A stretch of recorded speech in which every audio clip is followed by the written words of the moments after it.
Tesla is making real progress right now. The Semi is moving into real commercial use. FSD is slowly opening the door in Europe, and some European sales numbers are starting to recover. But for Tesla investors, this is not just a simple good news story. This is a story about execution, regulation, data, and global competition. Hi everyone, welcome back to Life in the Future. I'm Ken. Today, I want to break down what these Tesla updates really mean for long-term TSLA investors. We'll talk about the Tesla Semi, FSD in Europe, the 10 billion mile FSD milestone, European sales, the used Tesla market, and competition from Chinese EV makers like BYD and Xiaomi. But this is not just a news list. The real question is this: is Tesla still building advantages that can compound over time? First, the Tesla Semi. Two California port trucking companies have ordered a total of 60 Tesla Semi trucks through Forum Mobility. Big F Transport ordered 40 units, and Nika Container Freight Line ordered 20 units.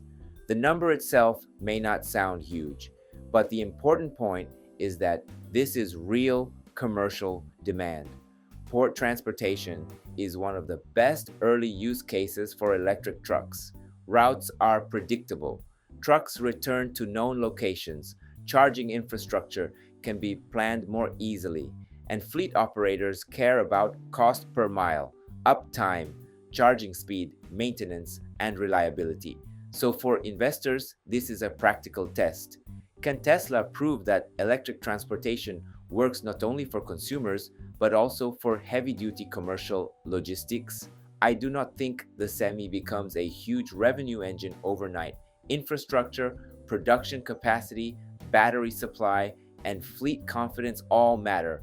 But if Tesla can win in commercial transportation, its opportunity becomes much bigger than passenger cars alone. Next, FSD in Europe.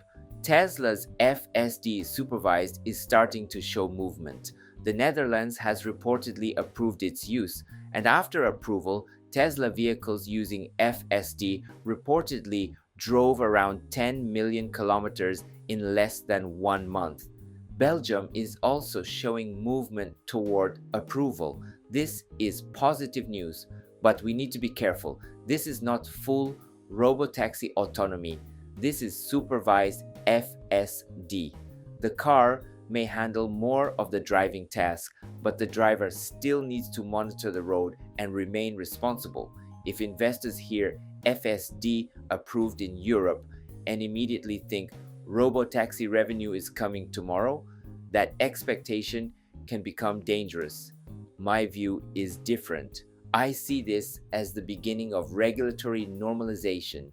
Europe is starting to allow supervised FSD in some areas under certain conditions with careful observation.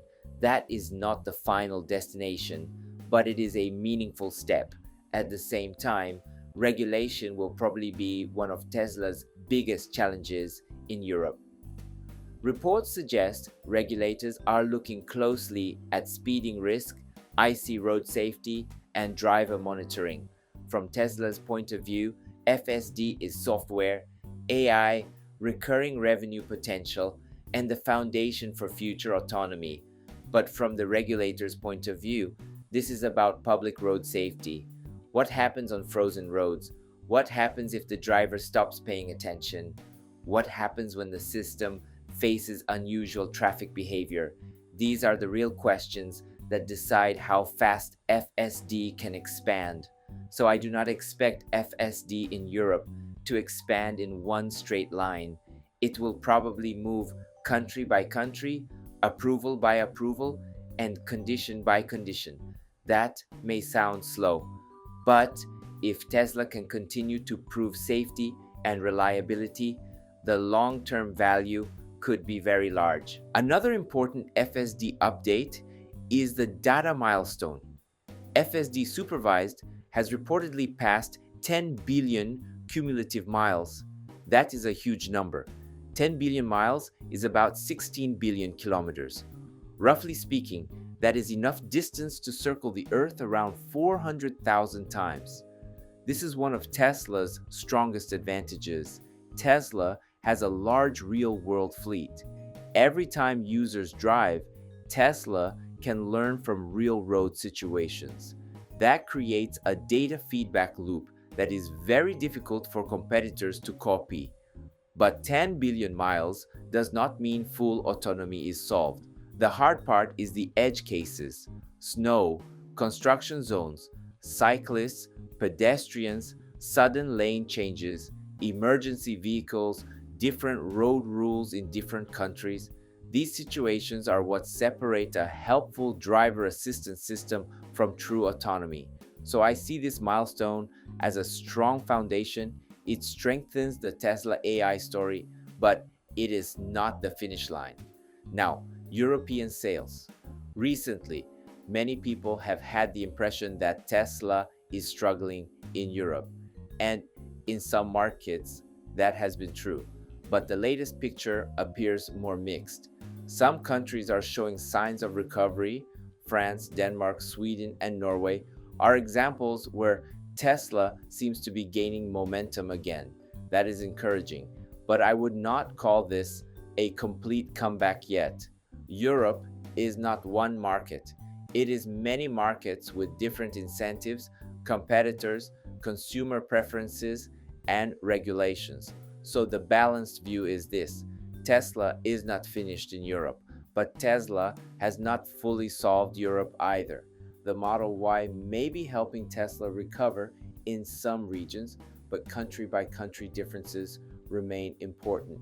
For investors, the more accurate view is that Tesla is showing recovery signals, but Europe remains uneven. Next, the used Tesla market.